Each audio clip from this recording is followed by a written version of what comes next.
Hi guys, it's Mark Zickery, Mr. Sci-Fi, walking the streets at night. And I just had a quiz question for you guys, and you can use this to win bar bets. What's the first nation that sent an object into space? Now, most people will say the Soviet Union with Sputnik, but that answer is not correct. The correct answer is Nazi Germany with the V-2 rockets. They actually went up into space before they came down on their targets. So that set me to thinking, because many of you know that I was the producer and writer of Sliders during its 4th season. Had a lot of fun and wrote some episodes I'm very proud of. Well, so I think pretty naturally about alternate history lines, and particularly about World War II, because had the Nazis won, there would not be a Mr. Sci-Fi, because my entire family would have been wiped out by Hitler. Many of them were, but fortunately my mom and my dad and my grandparents made it here.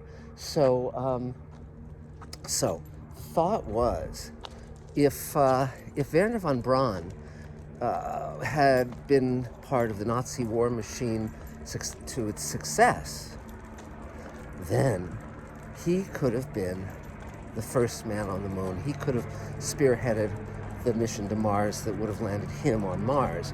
He wasn't that old a guy when the Nazis brought him into, the V1 and V2 rocket program at Peenemünde. I mean, he was in his late 20s, early 30s. He was born in 1912, which meant that in 1932 he was 20, and in 1942 he was 30.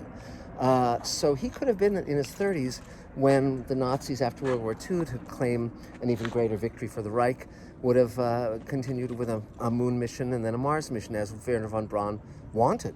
Because in our real history, of course, he was spirited out of Germany by the American government, along with some of his fellow scientists, in a secret operation called Operation Paperclip, and his reputation was tidied up on such shows as the Disney Show and so forth, so that he could become the face of the American moon project. But really what he was brought here for was to design the missiles that would carry nuclear weapons. But it occurred to me that in a different timeline, if the Nazis had wanted to continue out into space as part of their empire, their greater Reich, who better to spearhead that program and land on the moon as a young man in his 30s than Wernher von Braun himself. So this is just a little speculation from the writer-producer of Sliders.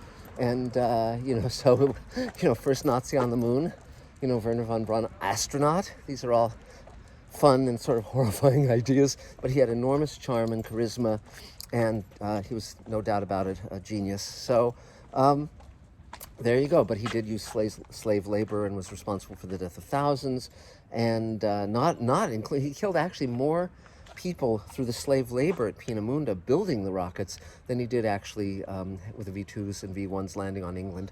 So interesting little historical fact. Anyway, that's it for now. We're continuing with Space Command. We're editing. We're getting ready to shoot. We've just rented the large space at our facility, and there's a lot of cool stuff coming. So we'll talk about that very soon.